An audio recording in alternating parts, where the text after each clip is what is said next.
오늘 본문의 말씀으로 사도행전 강의 38번째 말씀, 이해하기 힘든 사건이 일어날 때라는 제목으로 말씀의 은혜를 함께 나누겠습니다.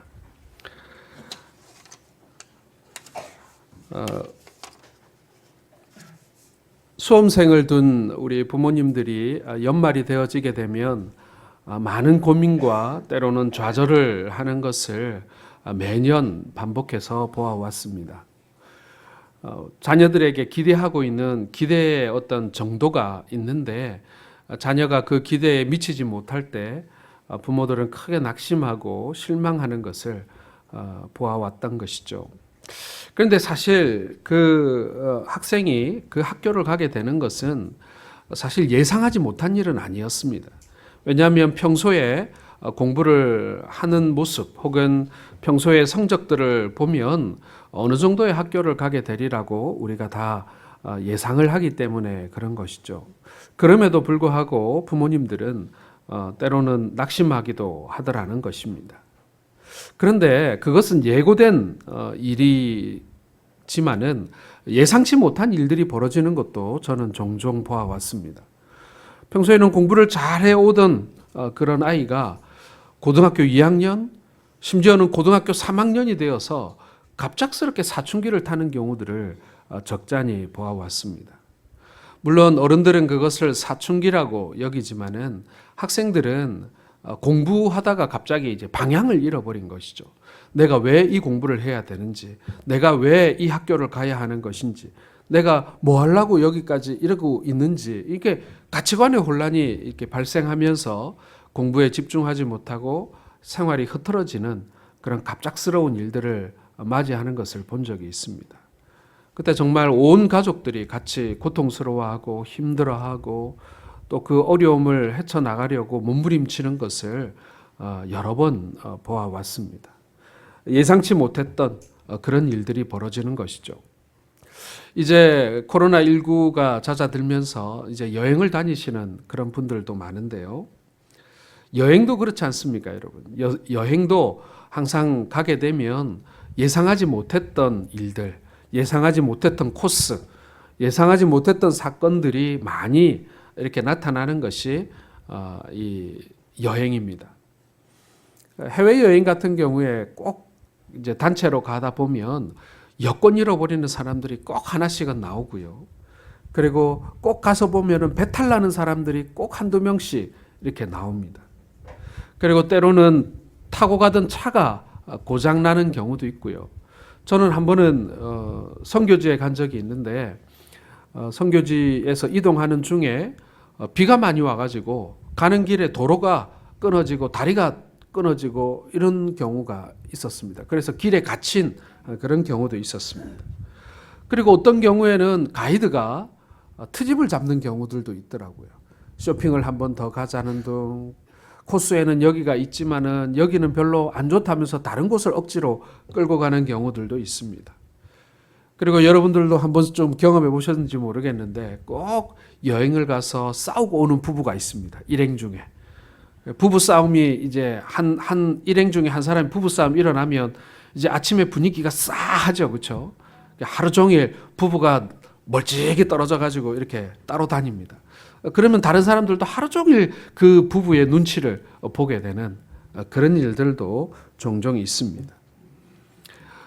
우리의 삶이라는 것이 이렇게 예상치 못한 일들의 연속입니다. 마치 여행을 갔을 때처럼 말입니다. 어떤 경우에는 좋은 그런 사건도 있을 수 있습니다만은 어떤 경우에는 정말 불행한 일들, 정말 피해가고 싶었던 그런 일들을 우리가 맞닥뜨릴 때도 있다라는 것입니다. 이것이 과연 단순한 불행이며 또 반대로 단순한 행운인가? 그리고 어쩌다 있을 수 있는 우연히 벌어진 일들인가라는 생각을 하게 되지만 그러나 이것을 우리는 하나님의 섭리 가운데에서 이해할 수 있어야 한다라는 것입니다. 자, 오늘 본문에 보면 이 에베소라는 도시에 부흥이 일어나게 됩니다. 복음을 전할 때마다 많은 사람들이 주께 나오고 그리고 제자들이 일어나고 그리고 주의 말씀을 배우면서 에베소 교회가 단단하게 세워져 갑니다. 제2의 고린도 교회다라고 불리울 만큼 안디옥 교회라고 불리울 만큼 이 에베소 교회는 그 기반을 잘 다져가고 있습니다. 자, 그런데 받아들이기 이해하기 힘든 사건이 일어납니다. 오늘 읽은 본문에 기록되어 있는 사건을 보다 보면 우리도 인생을 살다 이런 일을 겪게 되지 않는가라는 생각을 합니다. 모든 것이 잘 풀려가고 있고 그리고 잘 진행되어져 가고 있다가 갑자기 어려움을 당하게 되는 경우들, 그리고 생각지 못한 돌발 변수들을 만나는 그런 일들 말입니다. 자, 오늘 말씀이 선포될 때 여러분들 가운데 회복이 있기를 바라며 또 이런 사건을 만날 때 여러분 잘 풀어가시는 그런 지혜를 가지시기를 주님의 이름으로 축원합니다. 자, 먼저 21절과 22절 말씀을 한번 같이 읽어보겠습니다. 시작.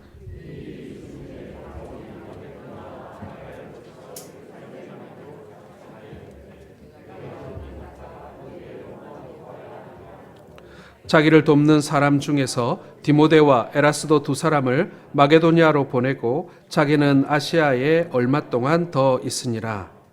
자, 하나님의 사람 바울은 로마로 가고 싶어 합니다. 그 당시 정치의 중심지, 아니 세계의 심장이라고 불리울 만큼 로마는 가장 뛰어난 문명 그리고 가장 큰 권력을 가지고 있는 곳이 로마였습니다. 그러나 예루살렘에 먼저 갔다가 그 후에 로마로 갈 계획을 세우게 됩니다. 그런 계획을 세운 후에 자신과 함께 있는 사람 중에 디모데와 에라스도 두 사람을 마게도니아로 먼저 보내게 됩니다. 이 마게도니아는 유럽 땅이지요. 그리고 자신은 에베소에 머물러 있습니다. 자, 그런데 이 에베소에 있을 때에 소동이 일어나게 됩니다. 에베소는 바울이 지금 오랫동안 머물러 있는 곳이고 또 많은 이 제자들이 생겨난 곳이고 그리고 에베소 교회는 벌써 제법 기반을 잡아가고 있는 그런 교회였습니다. 자, 그런데 오늘 23절을 보면 이 도로 말미암아 적지 않은 소동이 있었으니라고 되어 있습니다. 여러분, 이 도는 뭐냐면 길도자예요. 길도자. 이제 복음이죠. 요즘에 좀 덜 보시겠지만 길 가다가 저 도를 아십니까? 라는 사람들 때문에 이 도라는 말이 꽤 사람들에게 좀 거부 반응을 일으킵니다만은 사실은 이 길도자 참 좋은 말입니다. 그렇죠? 그래서 우리도 이 신앙의 과정을 신앙의 여정이다. 다른 말로 하면 우리가 나그네 인생이다. 나그네는 항상 길을 걷잖아요. 그렇죠? 그래서 길도자가 참 우리 신앙에도 적합한 이야기인데 그 도를 아냐고 물어보는 사람들 때문에 우리가 잘 사용하지 못하고 있는 단어이기도 합니다. 이 도로 말미암아 새로운 말씀을 전하기 시작한 거죠. 십자가의 도, 영원한 생명을 얻을 수 있는 길을 전했기 때문에 이 에베소에 소란이 일어났다는 것입니다. 이 사건의 내용은 오늘 24절에서 27절에 기록되어져 있습니다. 데메드리오라고 하는 사람이 나타나는데 이 사람들을 선동하기 시작합니다. 이 데메드리오는 우상을 만드는 사람이었습니다. 돈을 많이 벌었겠죠. 그 당시에는 이 우상이 집집마다 다 있었으니까요. 저도 사실 이 우상 만드는 사람들에 관한 이야기를 말로만 들었지 잘 몰랐어요.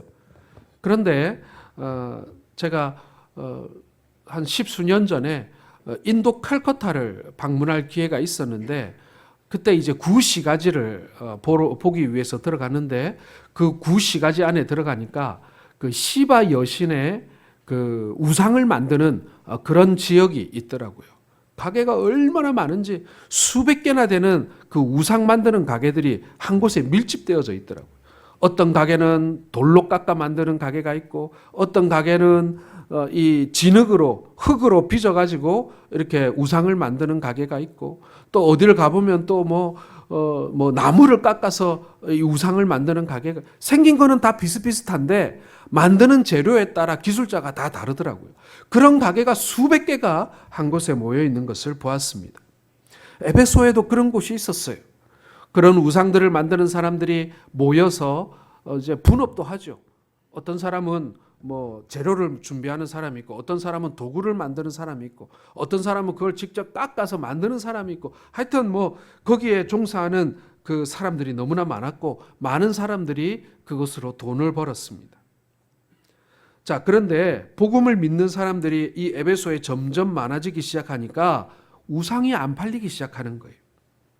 처음에는 그냥 그러다가 지나가겠지 이렇게 생각을 했는데 점점 예수를 믿는 사람들의 숫자가 늘어나면서 이게 매출에 영향을 미치기 시작한 거예요. 이러다가 이거 큰일 나겠네 라고 생각을 한 것입니다. 그래서 이 데메드리오가 사람들을 모으기 시작했습니다. 특별히 우상 만드는 일에 종사하는 사람들. 그러니까 요즘 말로 얘기하면 조합원들을 모은 거예요. 그리고는 이렇게 말합니다. 우리가 우상을 만들어 지금까지 잘 먹고 잘 살았는데 그런데 이 난데없이 바울이라는 사람이 나타나서 이 에베소뿐만 아니라 아시아 전부를 돌아다니며 사람들을 선동하지 않습니까? 사람의 손으로 만든 것은 신이 아니라고 여러분도 보았고 여러분도 들었지 않습니까? 그러니까 이 바울이 전하는 이 복음이 자신들의 생업에 심각한 위협이 되었다. 아마도 그 에베소에서 만들어진 우상들은 에베소에서만 소비되는 것이 아니라 아시아 전역으로 아마 수출도 되었던 것 같습니다. 그 에베소는 우리가 전 시간에 제가 말씀드린 대로 아데미, 그러니까 이 미의 여신이었고 사냥의 여신이었던 이 비너스를 섬기는 신전이 있던 그런 곳이었습니다. 그리고는 그 여신 아데미의 그 신전조차도 무시당한다 이렇게 선동을 했던 것입니다. 사랑하는 성도 여러분, 이 사람들이 이런 선동을 했던 것이 단순히 그들의 생업만 위협받았기 때문이라고 생각하지는 않습니다. 이 사람들이 그렇게 선동할 때 많은 이들이 거기에 동참하고 동조했던 이유 중에 하나는 바로 그들의 영혼의 주인이 달랐기 때문에 그런 거예요. 그들이 이미 다른 우상에 그리고 그들이 사단의 손에 사로잡힌 바 되어 있었기 때문에 이 복음에 대하여 반발하고 공격하고 대항했다라는 것입니다. 사람들은 이에 이 말을 듣고 흥분하며 집단 행동을 하기 시작합니다. 28절에서 34절에 보게 되면 이 선동받은 사람들이 이제 연극장으로 몰려들기 시작합니다. 연극장이라는 것이 어떤 것입니까? 이렇게 반원 모양으로 부채살 모양으로 이렇게 돌로 깎아서 공연장을 만든, 그래서 로마의 도시들이 세워진 곳에는 이 공연장이 항상 있습니다. 이 로마의 도시들은 보게 되면 반드시 있게 되는 게 이 공연장이 있어야 되고 그 다음에 이 목욕탕이 있어야 되고 그리고 시장이 있게 됩니다. 이게 로마 사람들이 도시를 세울 때마다 항상 존재하는 것들입니다. 그런데 얼마나 많은 사람들이 흥분하여 모여들었는지 사태가 수습되지 않는 것입니다. 사람들이 소리를 지르며 가이오와 아리스타고를 그곳으로 잡아갑니다. 이 가이오와 아리스타고는 바울과 함께 복음을 전하던 제자들이었습니다. 극단적으로 상황이 치닫기 시작합니다. 바울이 사람들을 진정시키고 제자들을 구해내려고 경기장에 들어가려 했지만 제자들이 그것을 말립니다. 지금 들어갔다가는 맞아 죽습니다. 말도 못하고 거기서 짓밟혀 죽을 수도 있습니다. 하면서 말리는 거예요. 어떤 사람들은 이 말을 하고 어떤 사람들은 저 말을 합니다. 사람들은 이 사태를 좀 진정시켜 보려고 알렉산더라는 사람을 그곳에 넣어서 이 경기장에 있는 사람들을 좀 진정시켜 보려고 했지만 그러나 사람들이 그것도 소용이 없었어요. 알렉산더가 사람들을 진정하려고 했지만 사람들은 흥분한 채로 2시간 동안이나 소리를 지르며 흥분해 있었다. 그리고 그곳에 있던 많은 사람들은 도대체 왜 우리가 여기 왔는지도 모르고 무슨 사건으로 지금 사람들이 여기 모였는지도 모를 만큼 혼란스러운 상황이었다라는 것입니다. 오늘 본문을 보게 되면 사람들이 분이 가득하여 외쳤다라고 돼 있고요. 그리고 일제히 연극장으로 달려 들어갔다라는 그런 표현도 있습니다. 사람들이 외쳐 혹은 이 말로 혹은 저 말로 했다고 돼 있고 태반이나 되는 사람들이 어찌하여 모였는지도 몰랐다라고 말씀은 전하고 있습니다. 사랑하는 성도 여러분, 이제 에베소라는 도시는 안디옥만큼이나 이제 그리스도인들이 자리를 잡았다라고 생각되는 도시였습니다. 바울 사도가 자그마치 3년이나 그곳에서 사역을 했으니 얼마나 많은 열매를 얻었겠습니까? 그런데 갑자기 이런 일이 벌어진 것입니다. 예수님을 전하다가 사람들을 살리다가 이런 위기의 상황을 맞이하게 된 것입니다. 오늘 35절 이하에 보게 되면 이 소랑 가운데 서기장이 나서게 됩니다. 차근차근 조리 있게 말을 합니다. 논리적으로 말하여 사람들을 설득하게 됩니다.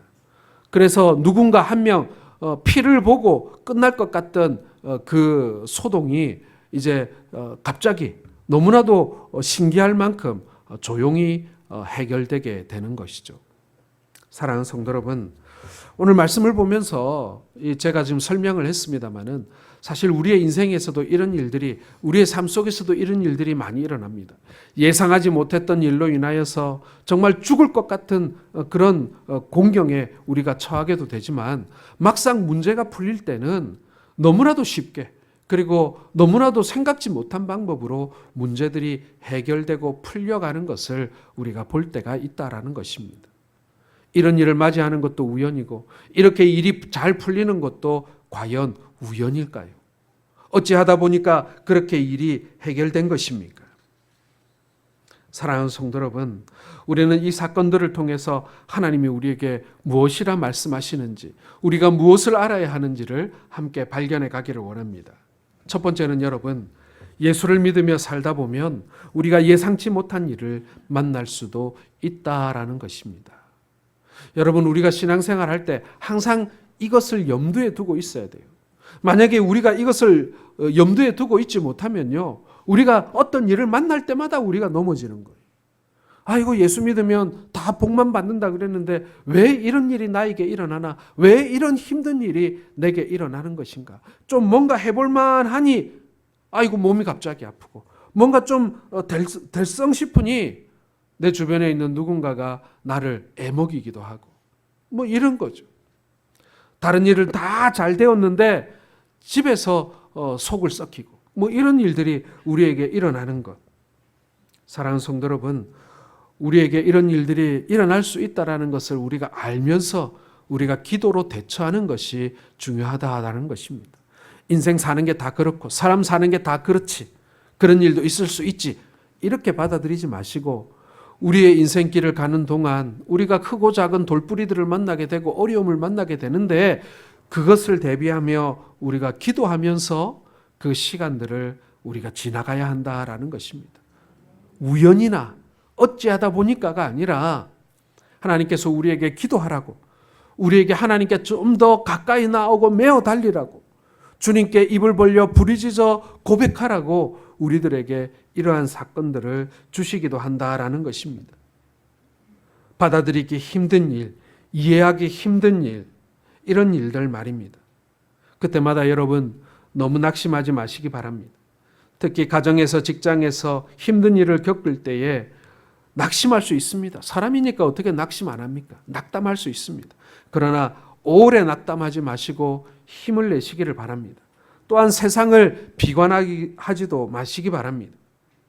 요한 1서 3장 13절에 보면 형제들아 세상이 너희를 미워하여도 이상히 여기지 말라라는 말씀이 있습니다.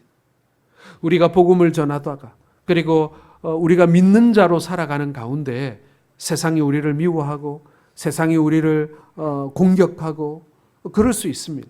그리고 그런 일들 많이 당합니다. 그때 이상히 여기지 말라라는 얘기죠. 그리고 믿는 사람들끼리 서로 용기를 붙돋아주라, 그런 얘기입니다. 여러분, 이런 일도 있으니 그냥 다 당하면서 감내하며 살아라, 성경은 그렇게 말씀하지 않습니다. 성경은 그런 일을 당하고 있는 성도들에게 반드시 길을 말씀하고 있습니다. 우리에게 용기를 주는 말씀을 우리에게 주시고요. 그리고 믿는 사람끼리 서로 섬겨서 서로 용기를 주고 서로 도와주라고 말씀하고 있는 것입니다. 고린도전서 13장 12절에서 13절의 말씀을 우리 같이 한번 읽어보겠습니다. 시작.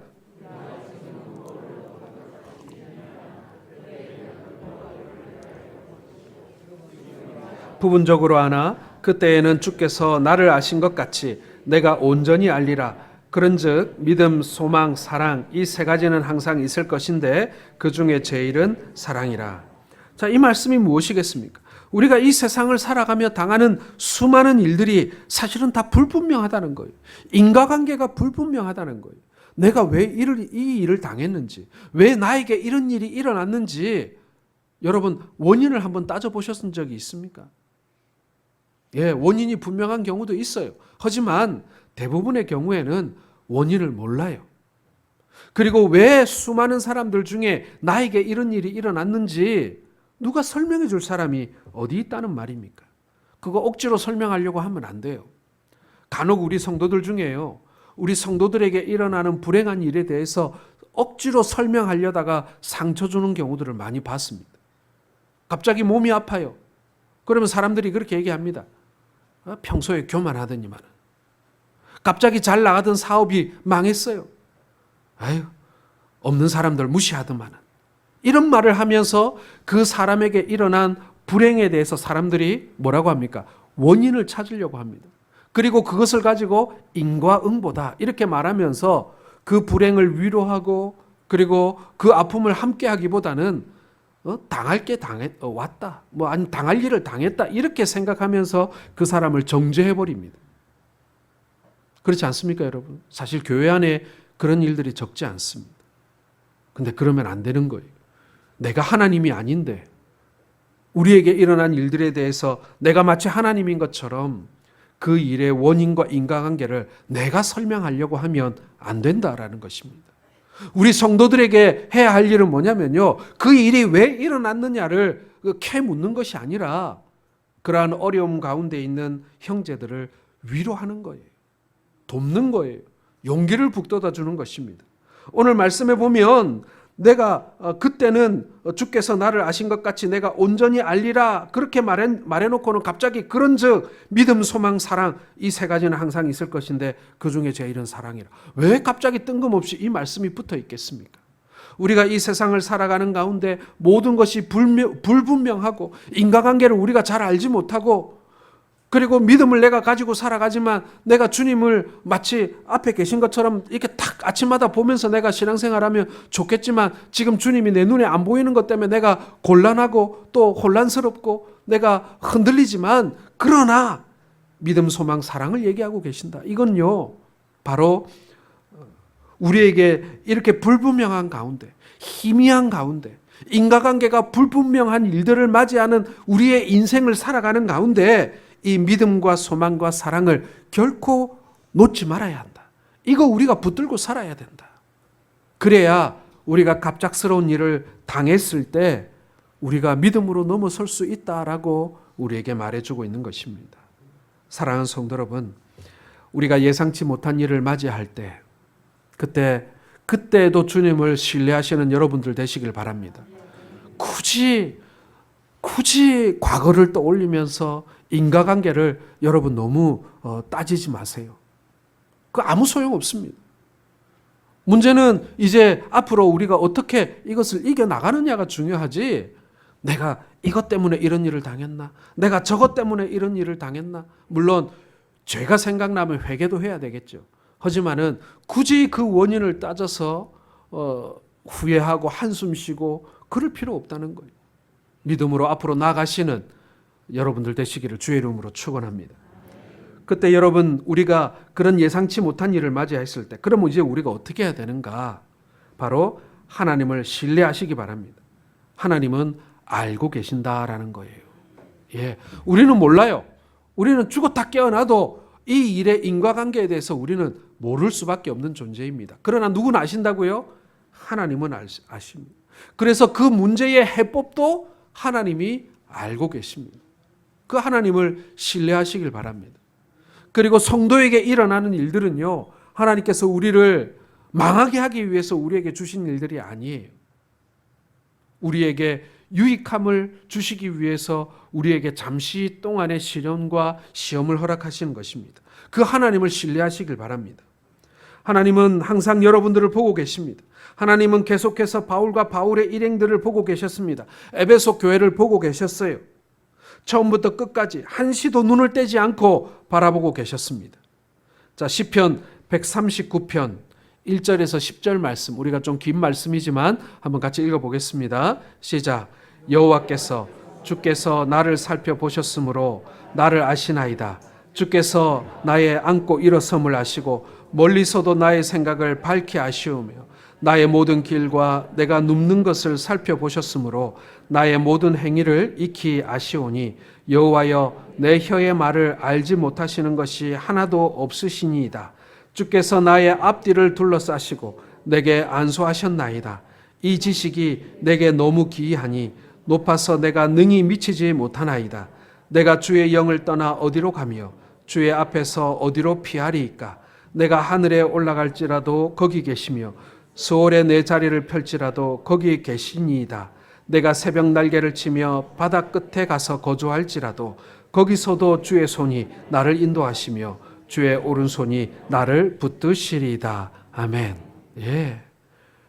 우리가 어디에 있든지 우리가 세상 끝에 내가 숨을지라도 하나님은 나를 아시고 나를 붙드시고 나를 인도하시는 분이시다라는 그 시편 기자의 고백이 여러분 우리 모두의 고백인 줄로 믿으시길 바랍니다. 우리 시편 한 절 더 읽겠습니다. 121편 우리 3절에서 8절의 말씀을 같이 읽겠습니다. 여호와께서 너를 실족하지 아니하게 하시며 너를 지키시는 이가 졸지 아니하시리로다. 이스라엘을 지키시는 이는 졸지도 아니하시고 주무지도 아니하시리로다. 여호와는 너를 지키시는 이시라. 여호와께서 내 오른쪽에서 내 그늘이 되시나니 낮에 해가 너를 상하게 하지 아니하며 밤에 달도 너를 해치지 아니하리로다. 여호와께서 너를 지켜 모든 환난을 면하게 하시며 또 내 영혼을 지키시리로다. 여호와께서 너의 출입을 지금부터 영원까지 지키시리로다. 아멘. 예, 우리 하나님은요 우리의 모든 인과관계를 다 알고 계세요. 내게 일어난 모든 일들에 대한 그 해답을 우리 주님께서는 알고 계신다라는 것입니다. 뿐만 아니라 우리 주님께서 우리와 합력하여 선을 이루시는 하나님. 결국에는 우리가 지금 잠시 어려움을 당하지만 이 모든 일들이 내게 유익한 하나님의 손길이라는 사실을 우리에게 말씀해 주고 있는 것입니다. 우리가 신앙이 좋다. 예, 사람들 앞에서 잘 리더하고 말을 잘하고 그것도 신앙이 좋은 것의 척도가 될 수도 있겠지만 우리가 어려움에 처했을 때, 우리가 공공함에 처했을 때 하나님을 불신하지 아니하고 그 하나님을 신뢰하면서 온전히 그분의 손만을 붙들고 어려움을 당할수록 더욱더 간절히 주님을 찾고 바라는 그러한 신앙이 좋은 신앙이고 성숙한 신앙이고 그리고 잘한 신앙이 아닌가, 어른의 신앙이 아닌가 우리가 그렇게 보는 것입니다. 이제 마지막으로 여러분 꼭 기억하실 것이 무엇이냐면 낙심하지 않으면 하나님께서 해결하신다라는 것입니다. 여러분 사람이 낙심하면요 어떤 일이 발생하냐면 그 낙심했다는 말이 뭐냐면 실망했다, 걱정한다 그런 뜻이 아니라 하나님에 대하여 더 이상 신뢰하지 않게 되었다는 얘기예요. 아유 하나님 실망이에요. 나 이제 하나님 말을 이제 못 믿겠어요. 이제 내가 내 나름대로 방법을 좀 찾아봐야 되겠어요. 이렇게 가만히 당신 얼굴만 쳐다보다가는 이건 뭐 죽도 밥도 안 되겠어요. 이게 낙담이에요. 이게 낙담이에요. 여러분 우리가 어려움을 당합니다. 그리고 낙담할 만한 일을 많이 당합니다. 그러나 그때 우리 하나님을 신뢰하면서 우리가 믿음 잃지 않으면 낙담하지 않으면요 하나님께서 결국 해결하신다는 것을 믿으시길 바랍니다. 오늘 서기장을 들어서 하나님 사용하세요. 유대인이었던 알렉산더를 세워가지고 사람들이 진정하려고 했지만 저것도 유대인이다라고 하면서 사람들은 더 흥분했어요. 불에 기름을 끼얹었단 말이에요. 그런데 이방인이 나서서 그는 제자도 아니에요.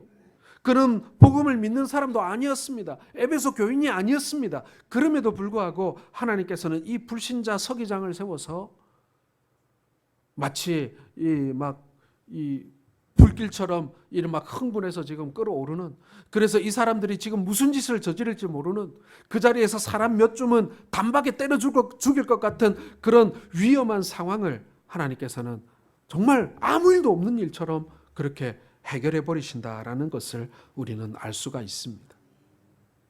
사랑하는 성도 여러분, 이 서기장이 너무 똑똑한 사람이라서 그랬을까요? 이 서기장이라는 사람이 아주 논리적인 사람이라서 사람들이 그 말을 듣고 설득당한 것일까요? 저는 그렇게 생각하지 않습니다.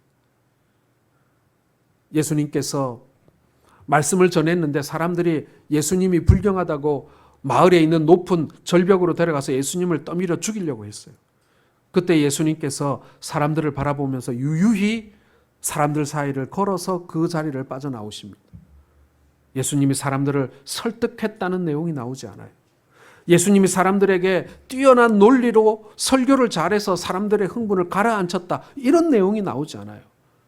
다만 예수님께서 그 자리를 그냥 돌아 나오셨다 그랬어요. 오늘 서기장을 통하여 이 사람들이 진정되기는 했으나 그러나 그것이 서기장의 능력이나 논리가 아니라 바로 오늘 에베소 교회를 사랑하시고 그리고 바울과 그의 제자들을 귀하게 여기시는 하나님의 보이지 않는 놀라운 손길이었음을 여러분 믿으시길 바랍니다. 하나님이 해결하시는 거예요. 힘든 일이 생겨도 여러분 풀 죽지 마시기 바랍니다. 어깨 늘어뜨리지 마시기 바랍니다. 정신 잃지 마시기 바랍니다.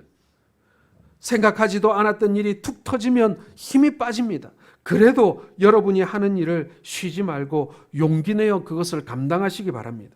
눈물이 나더라도 속이 다 썩더라도 그 길을 포기하지 마시기 바랍니다. 그곳에서 주님께서 내게 주신 일을 최선을 다해 하시기 바랍니다. 사람마다 쓰임새가 다 다르거든요. 간혹 우리 성도들을 만날 때마다 그런 분들이 있어요. 교회에서 하는 일들 중에 뭐가 부담스러워서, 뭘 하지 내가 못해서, 내가 봉사를 제대로 못해서, 내가 헌금 생활을 제대로 하지 못해서, 내가 부끄러워서 교회를 못 나오겠어요. 이런 분들이 간혹 있습니다. 그런데 여러분 생각해 보세요. 저도 부모님들이 계시지만 여러분도 부모님들 계신 분도 많을 텐데 내가 부모님한테 용돈 많이 못 드린다고 너무너무 죄송해가지고 부모님을 안 뵈러 간다. 부모님 만나러 안 간다. 내가 너무 죄송해서 볼낯이 없다. 그러면 여러분 용돈 안 보내주는 게 불효입니까? 얼굴 보러 안 오는 게 더 큰 불효입니까? 예, 얼굴 보러 안 오는 게 더 큰 불효입니다. 사랑하는 성도 여러분, 여러분들이 어떤 이유에선 간에 많이 봉사하지 못할 수도 있고요. 하나님 잘 좀 남들만큼 그렇게 헌신하지 못할 수도 있어요. 그러나 그럼에도 불구하고 주님 배우러 나오는 일들을 멈추지 마시기 바랍니다. 그게 더 큰 불순종이고요. 그게 더 큰 불효예요. 주님께서는요, 이후 여하간을 막론하고 우리가 심지어는 죄의 구덩이에서 뒹굴다 왔을지라도 우리를 보기를 원하신다는 거예요. 우리를 만나기를 원하신다는 거예요. 그러니 어떤 일을 만나더라도 주님의 낯을 피하시지 마시기 바랍니다. 우리가 지금 이제 코로나가 끝나가니 우리가 이제 현장 예배를 드리고 있습니다. 어떤 이유에서든 간에 여러분 예배 나오는 것을 여러분 주저하지 마시기 바랍니다. 아유, 내가 지금까지 이렇게 살았는데 내가 무슨 낯으로 내가 예배를 갑니까? 아닙니다, 여러분. 우리가 어떤 모양으로 우리가 지금 생겨 먹었던 간에 주님께서는 우리를 만나기를 원하신다. 우리가 가끔 그런 일이 있잖아요. 문제가 잘 안 풀리고 좀 오해가 있고 갈등이 있을 때 뭐라고 얘기합니까? 전화로 얘기하다가 우리가 이거 전화로 얘기할 게 아니다. 우리가 일단 만나보자. 우리가 만나서 얘기하자. 이렇게 얘기합니다. 그렇죠? 그러면은 전화로 혹은 그냥 마음으로 오해하던 것들이 만나서 얘기하다 보면 해결되고 풀립니다. 그런 것과 같이 주님께서는 우리를 만나기를 원하신다. 우리와 대면하기를 원하신다라는 것입니다.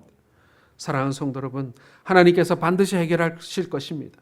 하나님의 때가 되면 하나님께서 반드시 해결하실 것입니다. 하나님은 여러분들의 아버지시니까요.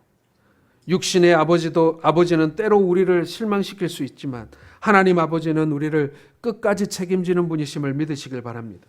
그리고 가장 최선의 길로 우리를 인도하실 것입니다. 그것을 신뢰하시길 바랍니다.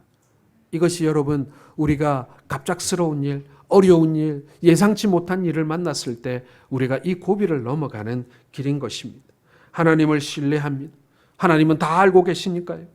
그리고 우리가 낙심하지 않으면 하나님께서는 결국 그 문제를 해결하시는 분이시라는 사실을 믿으시면서 오늘도 주를 만나고 주님께 맡기시는 우리 모든 성도들 되시기를 주님의 이름으로 축원합니다.